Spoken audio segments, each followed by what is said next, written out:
What's good, guys? Well, welcome back to another video. In this one, I'm going to break down the daily setup for Bitcoin and as well as one other chart that could be interesting to look at today. But overall, I do have to give you a caveat. It is not the most amazing day when it comes to the markets today. Not only do we not have news, but for the most part, if we take a look at the chart right now, there are a lot of charts where the CME gap that I talked about from yesterday has either just currently barely been filled, or in other cases, it has not yet filled completely. And one thing you have to understand is that there is a tendency for these charts to go fill in the imbalances. And that tends to happen at a highest rate on Tuesdays. So for all of these gaps that you see here, now there is a pretty decent chance that price is going to come and fill in those gaps. But do I want to take a bet on price filling in those gaps? Because the truth is, if we take a look at the daily chart, we'll see that, for example, on Euro, we have a bullish daily bias here, which means technically following this system that we're using here, we should be looking for a long. But because we have the CME gap that hasn't yet been filled, there's a bit of a mismatch of expectations between, what we should actually look for versus what the price is likely to do.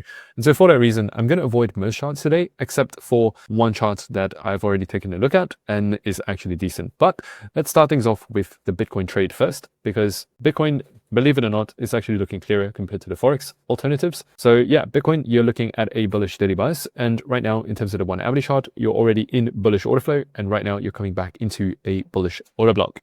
This is all happening during the Asia and London sessions for today, which means the setup that we're going to look at for today is going to be pretty straightforward, where we're going to wait for price to get a hourly candle close above 76,900. If that happens, this is basically going to turn into a new bullish order block.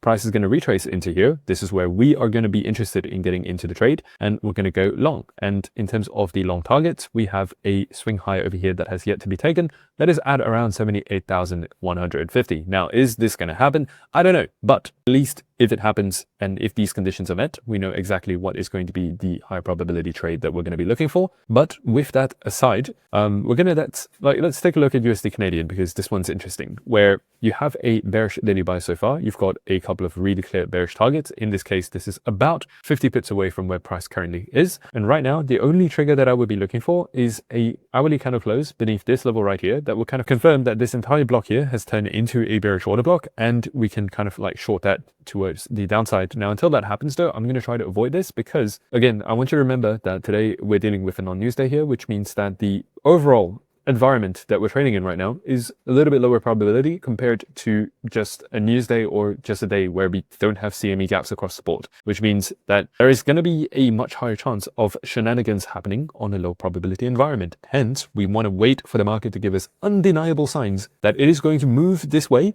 before we jump in. And there are days, basically what I'm saying is that there are days where it is a correct thing to do to be a bit more aggressive, to go in with less confirmations because you're just dealing with a quality day in general. And then there are days where it is smart to wait for more confirmations because of the environment that you're dealing with. So you kind of compensate for both kind of scenarios. But with that said, this is going to be a pretty quick video today, to be honest, because there's honestly nothing much to look at. And even with yesterday, I did not end up taking a trade, which is just very normal, right? It was Memorial Day, it was Monday, it was no news. And for the most part, everything had CME gaps. And it's just not the right environment to trade. I was looking at the chart, don't get me wrong, but I didn't really see any opportunities worth taking. If you guys also did the same because you did not see the correct conditions present, I want you to give yourself a pat on the back because you have managed to stay out of a day where you shouldn't be trading, which is kind of what I said yesterday already. And at the end of the day, remember, not every day is a trading day, and just because you can trade every day doesn't mean you should trade every day. But with that said, I'm going to see you guys tomorrow, and of course I'm going to be on X later if I see any setups worth taking. But for now, pretty quick video. See you guys.